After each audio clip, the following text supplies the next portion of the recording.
Halo pemirsa Albiruni ID, kembali lagi di channel Albiruni ID. HIMARS, ini adalah nama yang sangat membuat panas pasukan Rusia. Namun, bagi pasukan Ukraina, HIMARS merupakan salah satu kunci utama untuk terus memberikan perlawanan dan terus berusaha memukul mundur pasukan Rusia. Dan pada video kali ini, kembali HIMARS menyuguhkan tontonan berkelas kepada kita semua. Pada video pertama ini, terjadi pada Kamis 20 Juli kemarin, di garis depan Provinsi Zaporizhia. Ini adalah posisi dari sebuah Sissanut Strela 10 yang coba disamarkan dan disembunyikan oleh pasukan Rusia. Namun sayangnya, drone intai Ukraina mampu untuk menemukannya. Titik koordinatnya pun diberikan kepada operator HIMARS. Kemudian boom! Sebutir GMLRS langsung membuat Strela 10 itu menjadi kembang api. Rudalnya pun berhamburan. Beberapa detik kemudian, GMLRS kedua juga terlihat mendarat di lokasi itu. Dengan hantaman seperti itu, sudah bisa dipastikan bahwa Strela 10 itu menjadi debu. Sehari sebelumnya, yakni pada Selasa 18 Juli, di garis depan yang sama, yaitu Provinsi Zaporizhia. Bisa Anda lihat, ini adalah posisi dari sebuah SPH Rusia, yaitu 2S5 Gyatsin S. Bentuknya yang seperti ini. Tanpa basa-basi, karena target ini berpotensi menghujani posisi pasukan Ukraina di Zaporizhia, maka diputuskanlah untuk mengeliminasinya menggunakan HIMARS. Bisa Anda lihat, hanya dengan sebutir GMLRS, Gyatsin S Rusia itu langsung terbakar, dan bisa dipastikan menjadikannya menjadi besi tua di medan laga.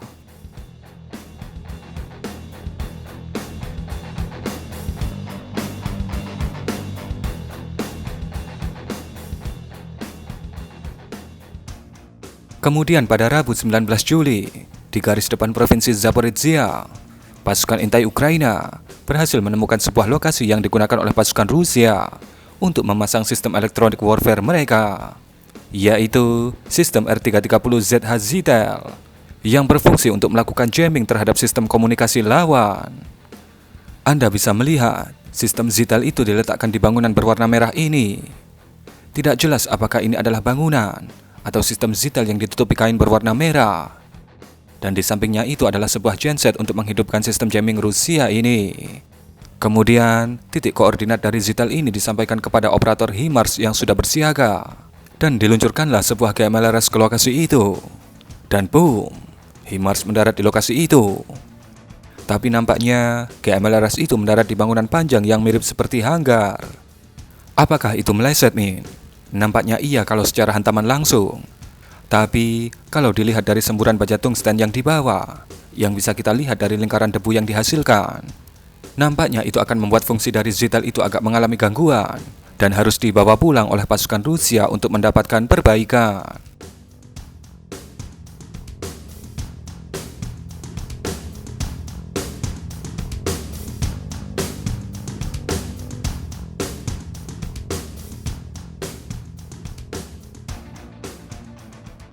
Kemudian video berikutnya terjadi pada Rabu 19 Juli.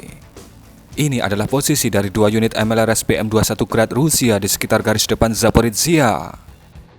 Ketika posisinya sudah terintai, tentu saja hal itu menandakan mereka dalam bahaya. Kemudian titik koordinat dari dua MLRS PM-21 ini pun diberikan kepada operator HIMARS.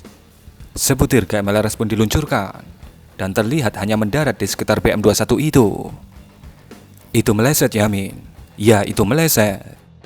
Dan kami melihat bahwa semburan tungsten yang dibawa oleh GMLRS ini lebih dominan jatuh di bawah video, bukan di bagian atas video tempat PM-21 itu ditempatkan. Beberapa saat kemudian, sebuah mobil taktis Rusia datang. Di situ terlihat mereka sedang berusaha mengangkut yang terluka ataupun yang gugur karena terkena efek tungsten HIMARS. Kalau bodi dari peluncur PM-21 mungkin hanya mengalami sedikit kerusakan karena melesetnya GMLRS ini. Namun, kalau ke tubuh sang operator PM-21 itu, ia tentu saja akan tembus dan menyakitkan. Dan di video yang dibagikan ini, pihak Ukraina mengklaim 4 prajurit Rusia tewas akibat serangan ini. Kemudian pada video berikutnya, Video ini menunjukkan kepada kita mengenai penghancuran dari MLRS BM30 Smerdz Rusia di garis depan Provinsi Zaporizhia pada Jumat 21 Juli kemarin. Seperti yang Anda lihat, bagaimana GMLRS pertama jatuh di lokasi itu, disusul kemudian GMLRS kedua. Kemudian, di jarak yang cukup jauh, ada sebuah roket MLRS yang meluncur dari dekat jatuhnya GMLRS pertama, yang menandakan bahwa memang area cakupan dari bola baja tungsten yang dibawa oleh GMLRS HIMARS cukup luas, sehingga cukup jatuh di dekatnya, maka target pun terkena dampaknya. Kemudian, GMLRS ketiga mendarat di hutan yang berada di sebelah kanan video. Sekali lagi kita ditunjukkan bahwa guyuran tungsten membakar apa saja yang ada di dekatnya. GMLRS ketiga ini dikatakan membakar stok amunisi BM30 yang berada di dekat jatuhnya GMLRS ketiga.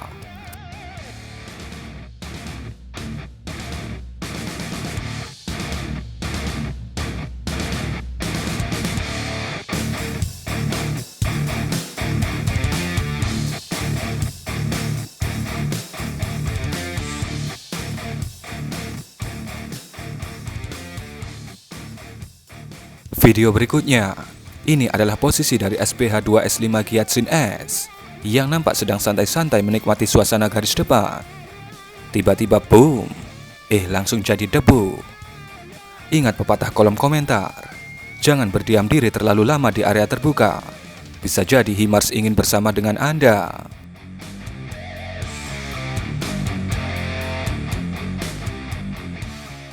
Video berikutnya, ini bukan 2S7 pion, namun sebuah SPH yang berbasis pion tapi lebih modern, yaitu 2S7M Malka 203 mm.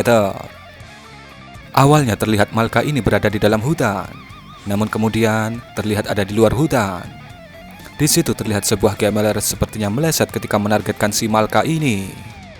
Namun kemudian GMLRS kedua datang, tepat mendarat di atas Malka itu. Bisa dipastikan 2S7M Malka itu harus pensiun selamanya dari medan laga. Berhati-hatilah ketika Anda lolos dari satu GMLRS. Mungkin ada GMLRS berikutnya yang akan datang. Kami rasa cukup sampai di sini dulu videonya. Anda pasti tahu kalau video HIMARS ini terlalu panjang. Dan kurang lebih seperti itulah aksi terbaru dari HIMARS yang makin hari makin panas. Berikan komentar Anda.